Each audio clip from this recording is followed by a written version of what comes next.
It's not going to rain in here, is it? I'm not funny very. Oops, here it comes again. Anyway, I'm not a comedian. I guess you can tell that. Continuing our topic on budgeting, our next subtopic is loans.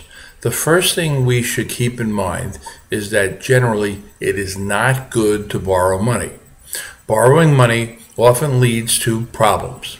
It's one of those things where you might be solving one problem and creating another one often bigger than the problem you are allegedly solving. In general, people would be better off not spending what they don't have. Follow that axiom and your life will be a whole lot less stressful. However, this is not to say that borrowing money is always a bad thing. Done the right way, loans can be very helpful. I have two fundamental rules for borrowing, and both are very simple.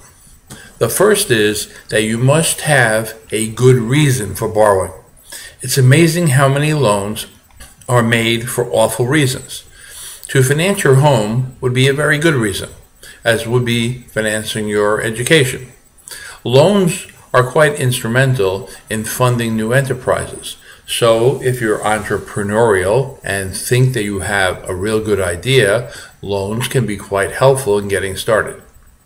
In certain circumstances, you might borrow money to help another person, another good thing, namely to be benevolent and kind to others. However, in this case, and all cases of borrowing, loans should be subject to my second rule. That is, there must be fiscal logic and feasibility to the loan. In other words, the loan should be affordable long-term in the sense that you have to feel that paying back the loan won't be straining and onerous as to disrupt your life and your family's lives and welfare. In addition, it is not fair to the lender to borrow money if the loan is not likely to be paid back. More friendships than you can imagine have been lost through loans not being paid back on time or at all. Now, back to bad reasons for a loan. The number one bad reason is to indulge oneself on some non-essential recreational/luxury sort of item, financing things like boats, vacations, cosmetic surgery, extravagant wedding receptions are all not particularly sound reasons for a loan.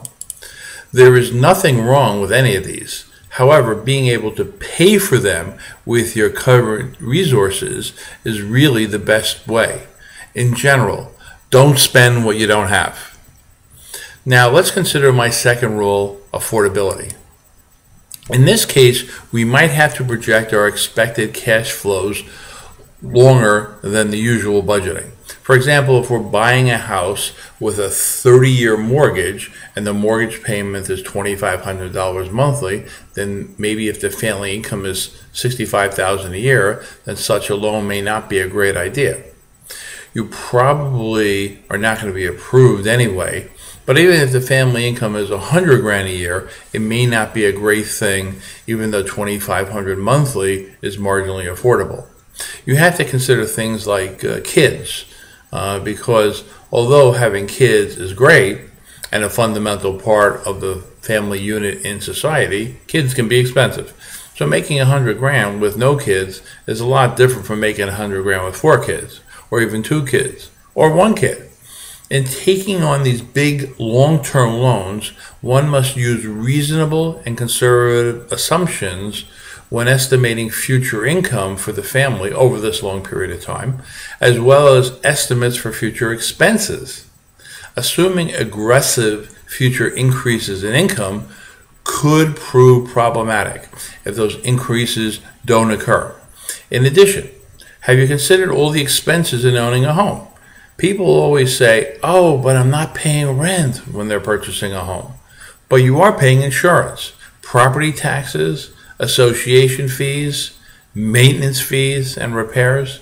In addition, you also have to put time into maintaining your own home. And time is money. So people often underestimate the costs associated with home ownership. And even though conceptually home ownership is a good thing, it doesn't mean that it's for everybody. Or maybe while a $500,000 home doesn't make fiscal sense, a $300,000 home does. So when considering a loan, one should consider that for whatever the reason is for borrowing the loan, have all cheaper alternatives been considered? In summary, upon contemplating a loan, if one is truly convinced a need will be satisfied that doesn't create an unreasonable future economic burden, and all cheaper alternatives to the contemplated loan have been considered, including doing it without the commodity or doing it with one cheaper, then I would consider a loan a reasonable venture.